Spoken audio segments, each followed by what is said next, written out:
Programme राज़ो नियाज़, ज़ोरिया मकबूल जान और जफ़र हिलाली के साथ। नाज़रीन, हुकूमती इत्तेहाद के अंदर से इलेक्शन को लेकर कुछ मुतज़ाद बयानात सामने आ रहे हैं। वज़ीर दाखिला राना सनाउल्लाह का कहना है कि जिस तरह के हालात हैं इलेक्शन मुहिम मुमकिन नहीं है, लेकिन दूसरी तरफ जरदारी साहब ने रहीम यार खान से अपनी इलेक्शन मुहिम का आगाज़ कर दिया है। विहाड़ी में वो आज मौजूद थे, अब से कुछ देर पहले प्रेस कॉन्फ्रेंस कर रहे थे और उनका कहना था कि PDM का हिस्सा नहीं है, हम हुकूमत का हिस्सा हैं। इमरान खान सियासतदान नहीं है, इसलिए उनसे कोई बात नहीं हो सकती। उन्होंने ये भी कहा कि उम्मीद है कि इलेक्शन अपने वक्त पर ही होंगे। और ये साहब आप देख रहे हैं कि जरदारी साहब पंजाब की सियासत के महाज पर सरगर्म हो चुके हैं। देखिए, मैं बात बताऊं आपको कि जरदारी ने एक खास प्लानिंग के तहत ये सारा लगता है गेम खेली है। अच्छा, मतलब PDM को वहां पर लेके आना, PDM से पहले PDM में थे, फिर PDM से निकल गए, फिर उसके बाद पूरे का पूरा मनूवर किया, पहले बलूचिस्तान में मनूवर किया, फिर उसके बाद सबसे अहम तरीन आपको पता होगा कि यूसुफ रज़ा गिलानी को जब कौमी असम्बली से जितवाया गया जी, तो उसमें जरदारी साहब ने प्ले किया था। और उस वक्त एक आपको याद होगा कि फौरन इमरान खान ने अगले दिन वोट ऑफ कॉन्फिडेंस ले लिया था ताकि साबित किया जाए कि मैं हूं और मैं एग्जिस्ट करता हूं as a majority party leader वहां पर। लेकिन उसके बाद से नवाज शहबाज शरीफ को लेके आना, फिर उनको राजी करना, फिर उसके बाद उनको वज़ीर आज़म की नशिस्त पे लेके आना। लेकिन जरदारी साहब ने ये बिल्कुल यकीनन नहीं सोचा होगा कि 10 अप्रैल के बाद ये जो सिचुएशन है ये बिल्कुल ऐसी हो जाएगी जिसकी के बारे में किसी ने भी नहीं सोचा था। जितने भी प्लेयर्स थे ना, कोई भी ये एक्सपेक्ट नहीं कर सकता था कि 10 अप्रैल को हो जाए। अब इस 10 अप्रैल ने दो तरह के काम किए। एक तो जरदारी साहब की खुशी को दुबाला कर दिया। अच्छा। क्योंकि उस खुशी को दुबाला करने में यह हुआ कि उनकी पुरानी शदीद ख्वाहिश थी कि नून लीग को वो किस तरीके से डिच करते हैं, और इसके बारे में वो अपनी निजी महफिलों में भी इजहार करते रहे। अक्सर कहा करते थे कि मेरे लिए तो इमरान खान ने या किसी और ने कभी भी कोई गड्ढा नहीं खोदा, मुझे तो गिरफ्तार भी इन्होंने किया, केसेस भी सैफुर रहमान से बनवाए गए, जुबान भी मेरी जेल में इन लोगों ने काटी। और वो बड़े खास तौर पे उसका जो सेनेटर है आजकल, उनके राणा साहब जो हैं, उनका नाम लिया करते थे, जो IG हुआ करते थे उस वक्त वहाँ पर अपना सिंध में। तो वो हमेशा कहा करते थे कि एक वक्त आएगा कि जब राना मकबूल साहब जो थे, तो एक वक्त आएगा कि जब हम किसी ना किसी तौर पर इसका बदला ले लेंगे। अब देखें, अब एक सिचुएशन बन रही थी और मौलाना फजल रहमान बड़े खास स्टाइल से कह रहे थे कि इस फितने का मुकाबला जो है हम इकट्ठे होकर करेंगे और हम कब चाहेंगे। और उस वक्त सिचुएशन भी ऐसी थी कि इमरान खान के मुकाबले में बिल्कुल वैसे ही जैसे बेनजीर के मुकाबले में IGI का वोट आया था, तो हम इकट्ठे वोट जो है उसको करें, मुकाबला करें। तो जरदारी साहब ने आज कैंपेन के आगाज में ये वादे कर दिया कि नहीं, हम PDM का हिस्सा नहीं है और हम हुकूमत का हिस्सा हैं। उन्होंने पूछा कि दो दफा पूछा गया कि आप जो है वो इलेक्शन में किस तीर के निशान लेंगे। अच्छा, दूसरी 2-3 चीजें हैं जो कि बहुत कंट्रोवर्शियल हैं, जिसके बारे में इन्होंने बात की है और ये बिलावल ने भी की थी। एक उन्होंने कहा है कि मर्दम शुमारी पे हमारे इतराज़ात, जो अभी अब जो मर्दम शुमारी हो रही है बायोमेट्रिक्स की बुनियाद पे, ठीक। अब बायोमेट्रिक्स ऐसी चीज है कि जिसके अंदर ये नहीं हो सकता कि सिंध की आबादी जो है वो अगर 10 लाख है तो उसको 15 लाख बना दिया जाए, और कराची की आबादी जो है वो अगर 5 लाख है तो उसको 3 लाख बना दिया जाए। वो तो अंगूठे का निशान है और अंगूठे के निशान से आगे चलेगी, ठीक, और उसी के हिसाब से वो होगा जो कि बायोमेट्रिक्स है। अब बच्चे का अगर बायोमेट्रिक्स अपने लेना भी है तब भी, तो वो भी उस पर बायोमेट्रिक्स फर्दर रजिस्टर्ड हो जाएगा, ठीक। तो वो असल में होता यह है कि मैनुअल में मैनिपुलेशन हो जाती है। मैनुअल लफ्ज इसलिए हो जाता है कि how to manipulate the thing. तो जरदारी से पहले बिलावल ने इस पे इतराज किया है। दूसरा, बिलावल ने यह भी कहा है कि हम सैलाब की वजह से फेडरल गवर्नमेंट से तंग हैं, इन्होंने कोई हमारी मदद नहीं की, किसी तौर पर उन्होंने आगे नहीं बढ़े, कोई काम नहीं किया। अगरचे कि कल वो शाह डार साहब अपनी प्रेस कॉन्फ्रेंस में कह रहे थे और खुद इतराफ़ कर रहे थे कि सारा हमें लोन ही तो मिला है और तो कुछ मिला नहीं, और लोन आ जाएगा और ये हो जाएगा। तो उस पर उन्होंने कहा कि हम हुकूमत से अलहदा भी हो सकते हैं। अब हुकूमत में अलहदा होने में बिलावल की पीपल्स पार्टी का कोई नुकसान नहीं है। कोई ऐसी वजारतें नहीं हैं कि जिससे कोई सब्सटैंशियल बेनिफिट हो रहा हो, मतलब कोई नौकरियां दिलवा रहे हों या कोई और काम कर रहे हो, ऐसी मतलब कमरजान कायरा जो है वो कश्मीर और नॉर्दर्न एरिया के वो मशीन लगे हुए। बिलावल भुट्टो जो है वो लगा हुआ, उसका क्या नाम है, अपना फॉरेन ऑफिस का, वज़ारत खारिजा, उसके हिसाब से उन्होंने टूर कर लिए हैं, अपना एक इमेज बिल्डिंग की मुहिम में चले गए। तो जरदारी साहब की एक और मुझे बड़ी हैरानकुन बात लगी कि उन्होंने इमरान खान को अपना जिसे कहते हैं काउंटर करने के लिए कि इमरान खान की पॉपुलैरिटी नहीं थी राजनपुर की, ये तो बेसिकली महंगाई हमारी नाकामी की वजह से जीते हैं। अब उन्होंने बड़ा एक मजेदार आर्गुमेंट दिया। आर्गुमेंट उन्होंने दिया है कि राजनपुर में खवातीन जो हैं उनके ज्यादा वोट पड़े हैं, तो ये लस्सी अपना टमाटर प्याज, ये तो अब उनको शायद जरदारी साहब खुद गांव के रहने वाले हैं, उनको शायद अंदाजा नहीं है कि राजनपुर में खवातीन टमाटर खरीदने नहीं जाती, टमाटर खेतों में उगते हैं वहां और वहीं से तोड़ के लाती हैं। वहां से आलू प्याज खेतों में उगते हैं, वहीं से वो तोड़ के लाती हैं। सब्जी भी वहीं से उगती है, मिर्चें भी वहीं से लेती हैं। वहां की तो एक सस्टेनेबल इकोनॉमी होती है। मैं अभी गया हुआ था वहां पर, क्या नाम है, बहावलपुर, तो वहां पर ये सारे लोग जितनी भी एडमिनिस्ट्रेशन थी, डेरा खान की पी, वो भी वहां मुलाकात हुई। अच्छा। आप सोच नहीं सकते, वो कहते हैं कि वहां के डिप्टी कमिश्नर के ऊपर, मैं किसी का नाम लेके उस बेचारे को मुश्किल में नहीं डालना चाहता, वो कहते ये हैं कि हमने नौकरी के अंदर इतना प्रेशर कभी नहीं देखा जितना इस इलेक्शन के अंदर था कि इमरान खान के लगारी साहब को हरवाना है।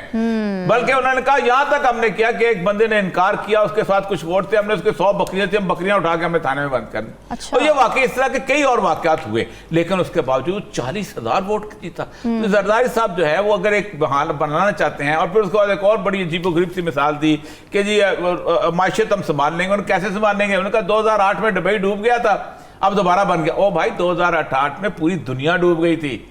2008 का जो क्राइसिस है, it was a world economic crisis, उससे इतना नहीं निकल सकी। आज तक पूरी दुनिया में जो इंटरेस्ट रेट है वो 0.11 से ऊपर नहीं जा सका। बिल्कुल सही, ये हालत हो चुकी हुई है। तो आप किस कौम को पागल बनाते हो? बस ठीक है, आज इलेक्शन लड़ेंगे, आप भी लड़े। हिलाली साहब, आप किस तरह से देख रहे हैं? आप समझते हैं कि पंजाब और केपी के इलेक्शंस पर पीपल्स पार्टी और नून लीग के दरमियान क्लैश होने वाला है? बिल्कुल होगा, बल्कि शुरू हो गया है। मुझे तो पता चला है कि जरदारी साहब को कहा गया था कि आप कैंपेन जो है शुरू करें रहीम यार खान से। अच्छा। शुरू करें साउदर्न पंजाब से, और बल्कि ना सिर्फ शुरू करें, उधर जो मैसेज गया है कैंडिडेट्स को वो हैं कि आप पीपीपी के पास आएं, नून को भूल जाएं। तो मेरे ख्याल में ये प्री अरेंज था, नंबर 1। दूसरी बात ये है, देखिए बिलावल भुट्टो ने जो कहा है, तीनों बातें जो उसने कहा है सेंसस के बारे में, और साथ साथ वो जो BISP का कंट्रीब्यूशन होगा फेडरल गवर्नमेंट में, जिन्होंने उन्होंने नहीं दिया है 4.7 बिलियन रुपया, वो कह रहा है कि हम इस गवर्नमेंट के साथ नहीं चल सकते अगर ये गवर्नमेंट ने ये वादा पूरा ना किया। और बिल्कुल मेरे ख्याल में ये जायज स्टेटमेंट है। Why do you promise? तुम क्यों वादा करते हो जब डिलीवर नहीं कर सकते? नंबर 1। दूसरी बात ये है कि अब आप सोचिए 2017-18 का जो हुआ था सेंसस, उसमें बड़ा अच्छा सेंसस था, हर इदारा उसमें शरीक था, काउंटिंग भी उधर ठीक ठाक हुई थी। क्या गड़बड़ हुआ? गड़बड़ हुआ आखिर में जब देहात और शहरों में आपको पॉपुलेशन की ये करना पड़ा। उधर उन्होंने जाके फिडल किया, उधर उन्होंने जाके गलती की। क्यों? कि वो चाहते थे कि ज्यादा सीट्स हो देहात में और शहरों में कम रहें। इन अदर वर्ड्स, उनके सपोर्टर्स जो थे देहात में थे तो शहरों में कम रहें। वो हो गया 2017-18 का। और ये जो सेंसस हो रहा है डिजिटल, मैं देखिए जी, मुझे समझ नहीं आ रही है इस मुल्क में आपका क्या ख्याल है? इलिटरेसी क्या है? मैं कहता हूं 70% इलिटरेसी है इस मुल्क में। तो ये लोग जाके डाउनलोड करेंगे ब्यूरो ऑफ स्टैटिस्टिक्स के वेबसाइट से वो फॉर्म्स, और फिर वो फॉर्म्स लेके भरेंगे। हिलाली साहब, बिलावल भुट्टो कल ये कह रहे थे कि मैं वजीर खारिजा हूं, मुझे नहीं पता था कि डिजिटल सेंसस शुरू हो चुका है, जब एक्सटेंड हुआ है उसके बाद मुझे पता चला है। तो लोगों को कैसे पता चलेगा? ये किसने कहा? बिलावल भुट्टो। वो तो उसको पता नहीं था ना। ही इज सेइंग कि उसको पता नहीं है कि ये हो रहा है। हाँ। मैं कहता हूं उनको बता दो, फिर भी नहीं कर पाएंगे, इसलिए कि हमारा पॉपुलेशन जो है अनएजुकेटेड पीपल है। तो इसके complaints may be for the wrong reasons justified हैं। मगर सोचिए क्वालिटी ऑफ डिसीजन मेकिंग, सोचिए किस किस्म के प्रोजेक्ट्स पे लॉन्च हो रहा है और किस किस्म के ऑब्वियस इसमें गलतियां हैं जिसके लिए कोई अलाउंस नहीं है, कोई फैक्टर इन नहीं किया गया है। माफ करिए, मैं समझता हूँ we are headed for disaster with this competence, ये जो कॉम्पिटेंस आप देख रहे हैं। बिल्कुल ठीक है। अच्छा हिलाली साहब, साथ ही ये भी बता दीजिए कि मौलाना फजलुर रहमान ने सुप्रीम कोर्ट का इलेक्शन पर दिया हुआ फैसला मुस्तरद किया है, तो किस हैसियत से वो ये बात कर रहे हैं? सिर्फ इसलिए कि वो इत्तेहादी जमातों के सरबराह हैं, तो क्या इलेक्शन की डेट वो देंगे? नहीं, पहले तो बात उनसे मौलाना साहब को ये पूछना चाहिए कि वो आप कह रहे हैं पैसे कम हो गए हैं ना, मुल्क के पास पैसे नहीं है, तो आप महंगाई मार्च क्यों नहीं किया आपने? अरे भाई, महंगाई के खिलाफ एक मार्च करें, अपने गवर्नमेंट के खिलाफ मार्च करें, कहें कि पैसे खत्म हो गए और फिर महंगाई देखें। यू सी द हिपोक्रेसी, ये जो है इन लोगों में।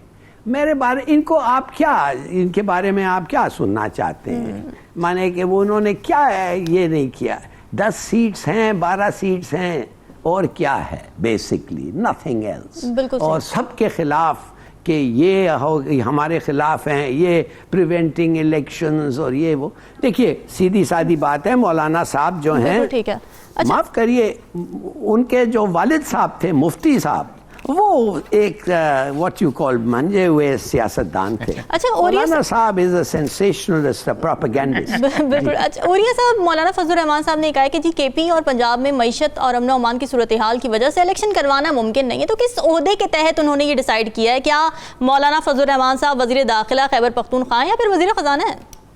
देखिए, मौलाना साहब को अलग बे नहीं पता कि इस दुनिया पाकिस्तान में इकोनॉमी चलती कैसे है।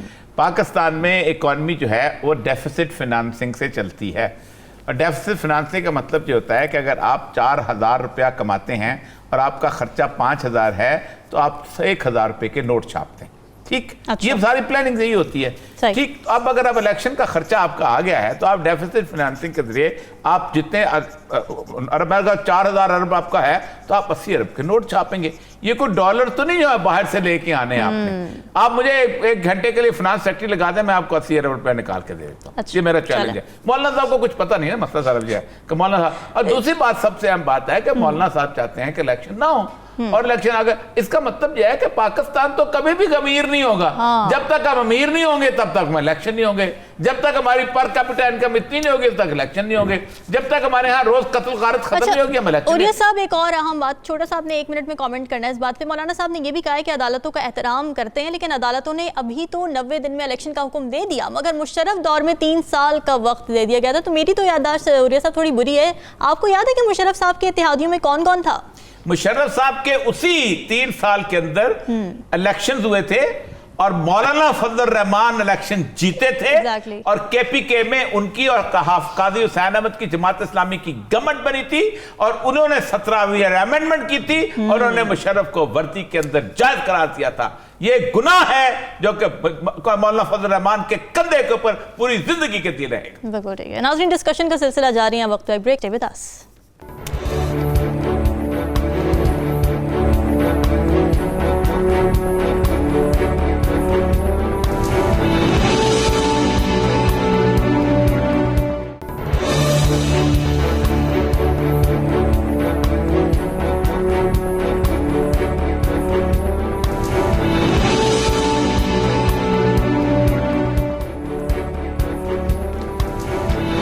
नाज़रीन, बज़ाहिर यूं लग रहा है कि इमरान खान के लिए मुश्किलात बढ़ती जा रही हैं। तोशाखाना केस में इमरान खान के वारंट मनसूखी की दरखास्त खारिज हो गई है। नाकाबिल जमानत वारंट गिरफ्तारी बरकरार है।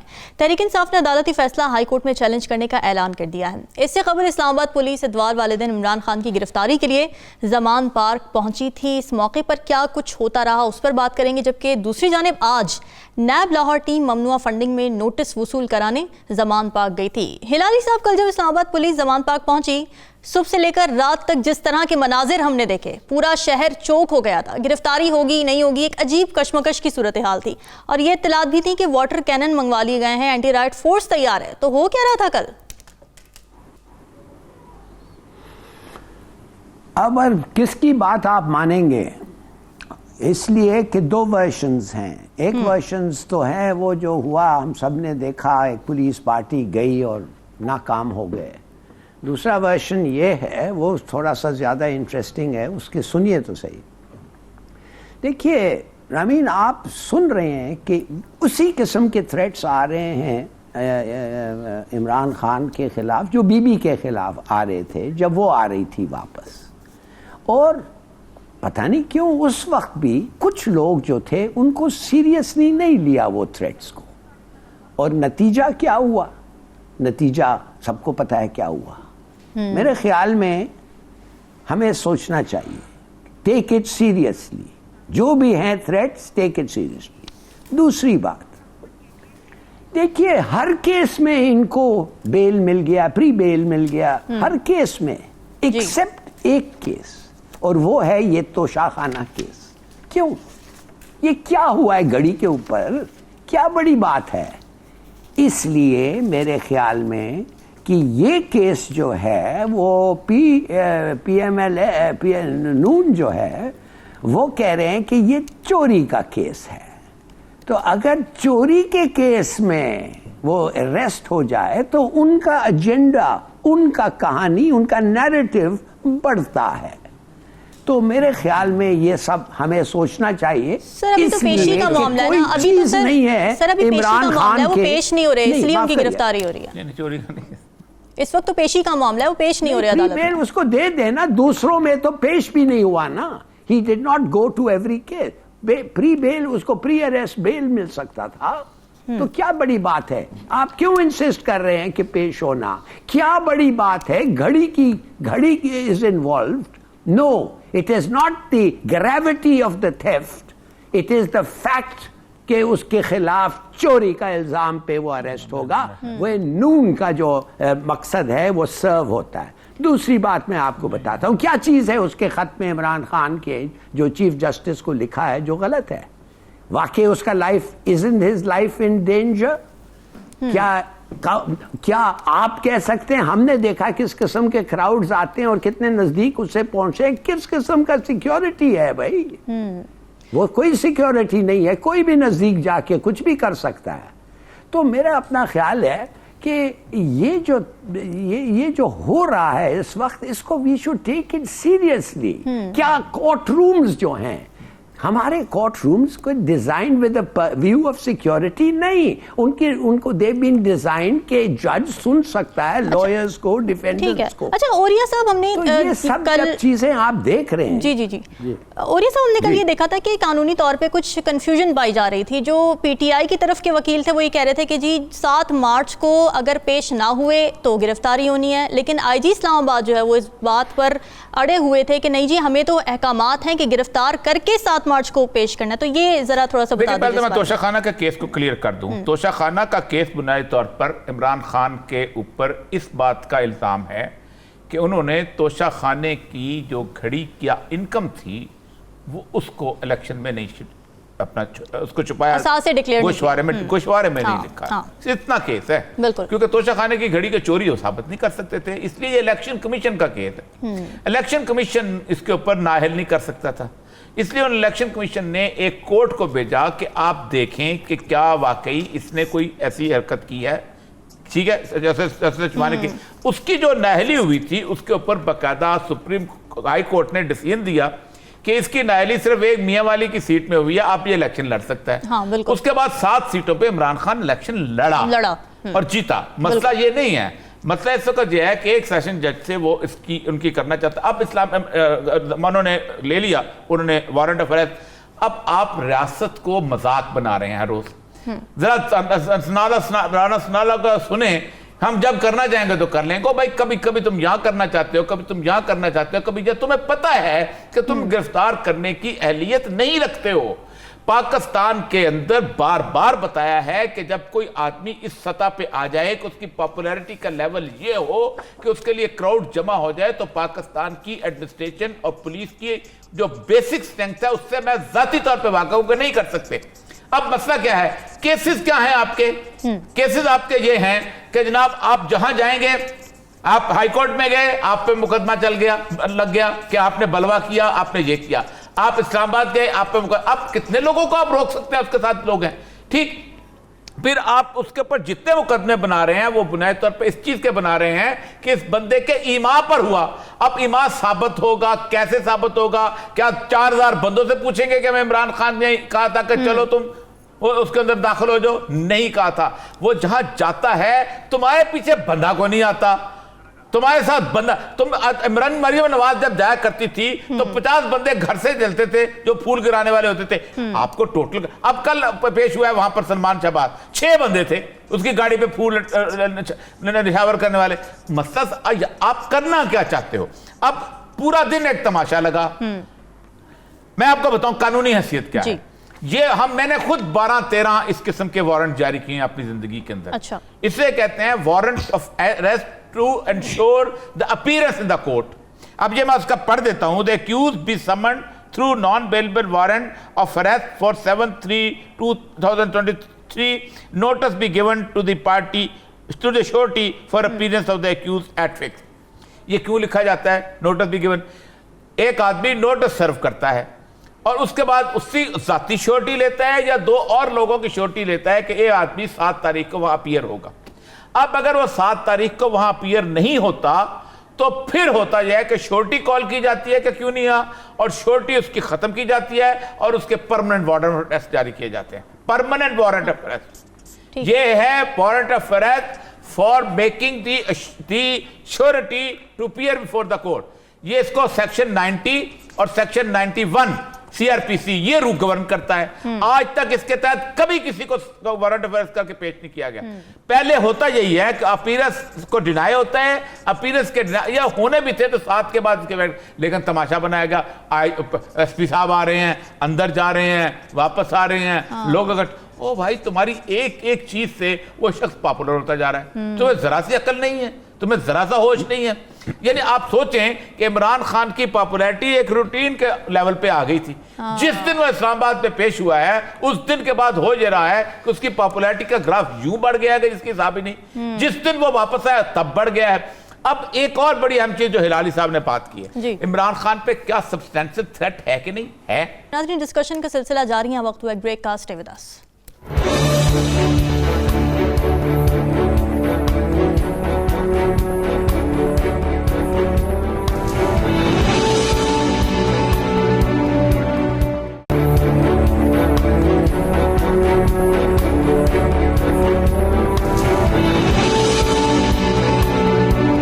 अच्छा, हिलाली साहब, बोरिया साहब ने इलेक्शन कमीशन की नीयत की बात की है, लेकिन नीयत तो वजारतों की भी कुछ खास नज़र नहीं आ रही, क्योंकि इलेक्शन कमीशन इससे पहले भी मुशावरत में गए थे। वजारत ख़जाना जब वो गए तो उन्होंने कहा जी नाजुक मुआशी सूरत हाल है, हम फंड्स नहीं दे सकते। वजारत दाखिला में गए, उन्होंने कहा कि हमने अम्मा की सूरत हाल ख़राब है, इस वजह से हम जो सिक्योरिटी है वो प्रोवाइड नहीं कर सकते। तो फिर अब क्या ऐसा होगा कि ये सारी वजारतें जो है वो फैसिलिटेट करना शुरू कर देंगी इलेक्शन कमीशन को? इसलिए कि जब लोग कॉन्स्टिट्यूशन पढ़ते हैं और लोगों को पता होना चाहिए कि कॉन्स्टिट्यूशन क्या पावर्स दिए हैं इलेक्शन कमीशन को। उन्होंने कहा है कि जिस किस्म की कोलैबोरेशन, कोऑपरेशन, असिस्टेंस आपको चाहिए, जिस कोई भी इदारा हो, इनकार वो नहीं कर सकता, आपको मिलेगा। इनफैक्ट अगर वो इनकार करें, it's contempt of court. Right. तो देखिए, contempt of the constitution court से भी ज्यादा। देखिए सीधी बात है। आपको फौजी, क्या आपने कहा कि हमें ये चाहिए, लोग चाहिए, अफसर चाहिए, जो भी हैं आपको से, उन्होंने 6 लाख का फौज कहा कि हम आपको कुछ नहीं देते। Okay, no problem. वो क्या क्या ये क्या कहते हैं, रेंजर्स ने क्या कहा, पुलिस ने क्या कहा? कोई नहीं है, कोई नहीं है एक आदमी जो बंदूक व्हील्ड कर सके, जो आके इस मुल्क में एक फ्री और फेयर इलेक्शन कराएं।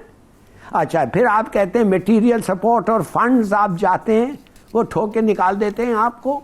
वो सनाउल्लाह तो कहता है कि 7 बिलियन कुछ हमारे से ले लो जाके। Sanaullah minister of interior says, according to जो एक रिपोर्ट मैंने पढ़ा है, हम 7 पता नहीं क्या दे सकते हैं और 60 जो बाकी है वो चीफ जस्टिस के पास चले जाएं लेने के लिए। यार ये तो, आई एम सॉरी, ये तो एक कंटेम्पचुअस रिमार्क है। मेरे को तो ऐसा लगता है कि ये कह रहे हैं कि जाओ जिसने तुम्हें कहा है इलेक्शन कराओ, उनसे जाके पैसे ले। Is that right? बिल्कुल। वो किस्म का कुछ कहना चाहिए? ऑफ कोर्स नॉट, बिल्कुल नहीं कहना चाहिए। 2 बिलियन रुपया मुल्क के पास नहीं है। देखिए ये कहने की बात है, प्लीज अंडरस्टैंड इसका कॉन्सिक्वेंस क्या है जी। इसका नतीजा ये होता है कि ये मुल्क को भी छोड़ दें, बाहर सिग्नल्स जाते हैं, या IMF वाले आपके ख्याल में ये क्या किया है इन्होंने, ये क्यों नहीं आपको पैसे दे रहे हैं, ये आपसे बार बार पूछ रहे हैं कि आर यू सीरियस, बार बार पूछ रहे हैं कि तुम एग्जैक्टली कि अगला गवर्नमेंट जो आएगा क्या ये ऐसे ही बातें करेगा कि तुमने वादा किया किसी के साथ जाओ उससे पूछे, हमें पता नहीं है, लिख के लाओ उनसे भी कि तुम उस ओहदे पे पूरा आओगे। We don't trust, we don't देखिए पीपल डोंट अंडरस्टैंड कि जब आप एक इदारे के साथ एक किस्म का बिहेवियर होता है, लोग समझते हैं आप दूसरे के साथ वैसे ही बिहेवियर करेंगे और फिर बार बार सवाल पूछना चाहते हैं। You have to have a sense of responsibility. बिल्कुल सही बात है। अच्छा उरी साहब, अब लग तो ये रहा है कि मौजूदा हुकूमत के हाथ में बज़ाहिर कुछ रह नहीं गया है, तो वो गिरफ्तारियों की कुछ बातें कर रहे हैं। राना सनाउल्लाह ने कहा है कि जुडिशल कॉम्प्लेक्स अटैक के बाद इमरान खान को गिरफ्तार करने की पूरी कोशिश की जाएगी। तो क्या ये वाकई इतना संगीन मामला है कि कौमी सतह के लीडर को गिरफ्तार कर लिया जाए, और ऐसा हुआ तो इसके दोनों सूबों के इंतखाबात पर क्या असरात होंगे? देखिए, पहली बात तो यह है कि राना सनाउल्लाह साहब ने जो बयान दिया है, जिसपे उन्होंने कंटेम्प्चुअस कहा है, इससे ज्यादा भोंडा और इससे ज्यादा बुरा बयान नहीं हो सकता कि मेरे पास इतने अरब हैं बाकी उससे ले लो। यानी कल अगर किसी घर के आग लगेगी तो फायर ब्रिगेड वाला कहेगा कि मुझे इतने पैसे चाहिए उसकी आग बुझाने के लिए, मुझे ये मटीरियल चाहिए, तो कहेंगे मेरे पास तो 5,000 रुपये रहे हैं, बाकी जो है 15,000 रुपये घर वालों से ले लो। ये राना सनाउल्लाह जैसे लोगों को आदत शायद इसी बात की पड़ी हुई होती है कि जैसे वो थानेदार होते हैं ना, वो कहते हैं स्टेशनरी लेके आओ क्योंकि तुम्हें FIR लिखवानी है। ये इस औकात के लोग हैं बुनियादी तौर पर, और ये बहुत गलत बात की है उसने। इसके ऊपर सुप्रीम कोर्ट को नोटिस लेना चाहिए कि तुमने बात किस किस्म की है। सुप्रीम कोर्ट का ऑर्डर है और आप उसको प्लेवेट कर रहे हैं। दूसरी जहां तक इस बात का तल्ला है इमरान खान को गिरफ्तार करने का, मैं आपको पहले भी बताऊं और आज भी बता रहा हूं, और बार बार मैंने जो बताया कि उनका पूरा प्लान था कराची के अंदर। मुझे एडमिनिस्ट्रेशन के लोगों ने बताया है, बकायदा वैन पहुंच चुकी हुई थी, हर चीज हो चुकी हुई थी, उसको पिंडी में जैसे ही पेशी से निकलेगा हम उसको गिरफ्तार करें।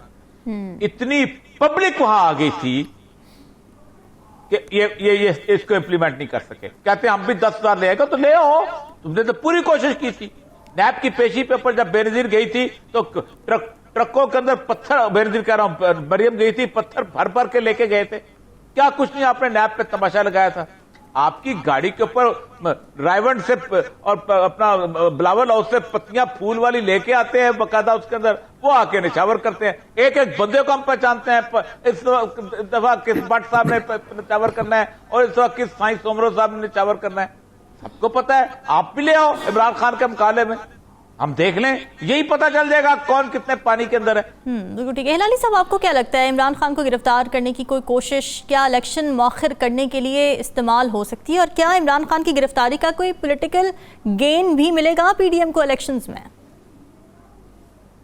नहीं, आई डोंट थिंक सो, बल्कि गेन होगा इमरान खान को, इनको कुछ नहीं होगा। ये रिवेंज चाहते हैं, बदला चाहते हैं। ये फिर बाद में कहेंगे 5-10 साल बाद में, जिधर भी ये हो, जेल में या जेल के बाहर, कहेंगे देखो मैंने इमरान खान को अरेस्ट करवाया और कोई नहीं कर सकता था।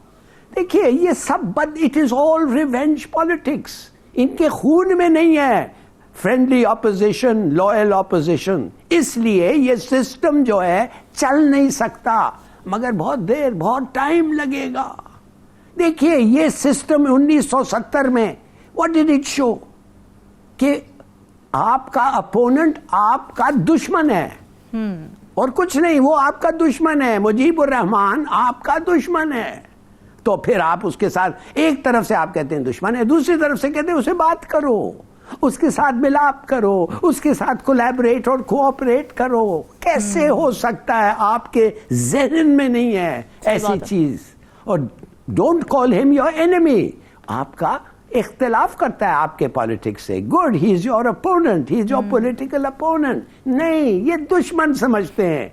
और देखिए उनकी हरकतें बताता है कि ये दुश्मन है। इसलिए हम चाहते हैं, हम माने लोग जो समझ गए इस मुल्क को, इनका माइंडसेट समझ गया ये इन्होंने भी काम किया है औरिया साहब ने लोगों के साथ, मैंने भी, मुझे भी 3-4 साल का एक मिला कि इनका जहन पहचानने के लिए at the high level, at the highest level, ये तो आधा हाफ द टाइम ये एक एक के खिलाफ प्लॉट करते हैं, किसको पकड़ें, कैसे जेल में गए, किस किस्म का सजा मिला।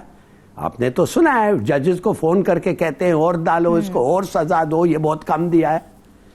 बिल्कुल, और आवाम ऐसी मासूम है कि एक्सपेक्ट करी हुक्मरान हमारे लिए, हमारी भलाई के लिए कुछ काम करेंगे, कुछ कोशिश करेंगे। नाज़रीन, डिस्कशन का सिलसिला जारी है, वक्त ब्रेक का, स्टे विद अस।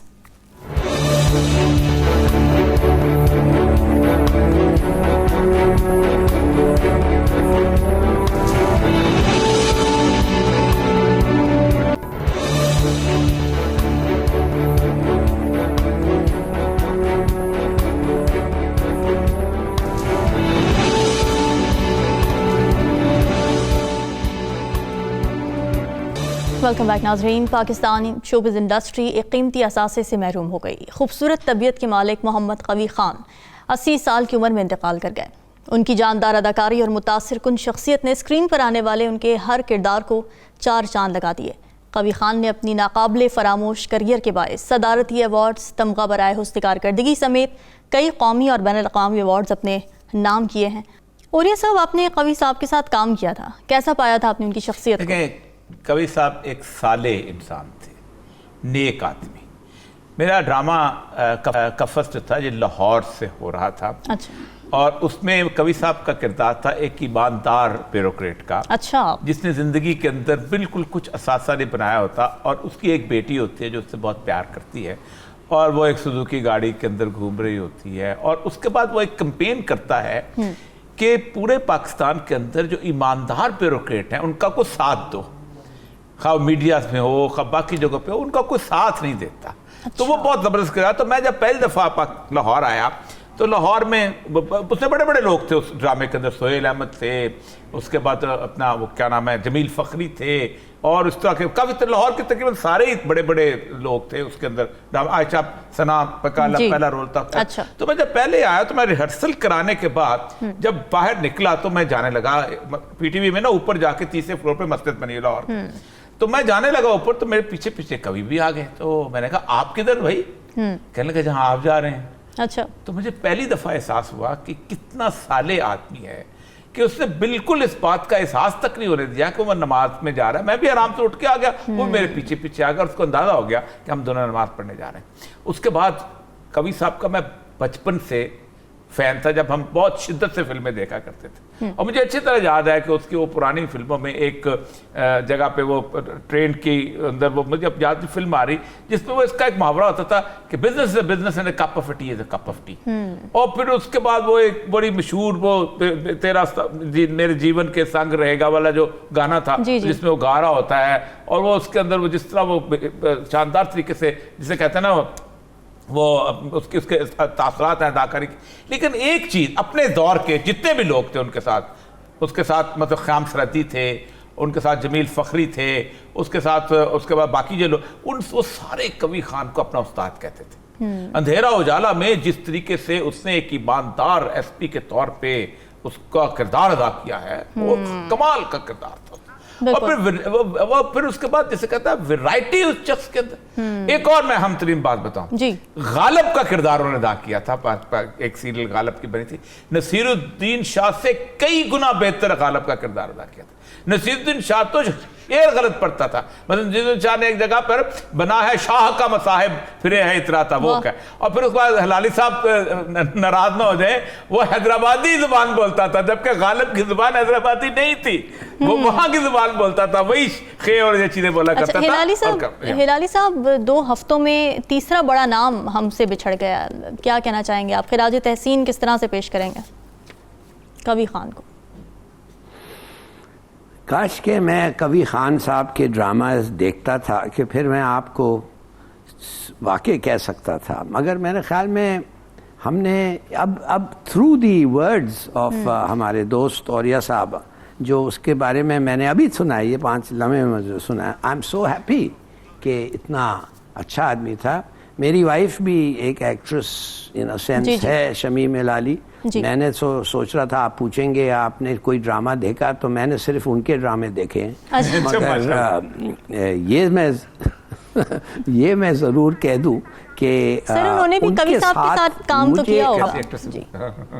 हाँ, वेरी गुड क्वेश्चन। काश के आज वो शूट पे नहीं जाती और मैं ये सब बातें उनसे पूछ के आता, ठीक है। और वाकई पूछता, मगर जब वो आई नहीं थी, जब मैं निकल गया घर से। चले नाज़रीन, डिस्कशन आप हाजिर होंगे मज़ीद अहम मौज़ूआत के साथ। हमें दीजिए इजाज़त। अल्लाह हाफ़िज़।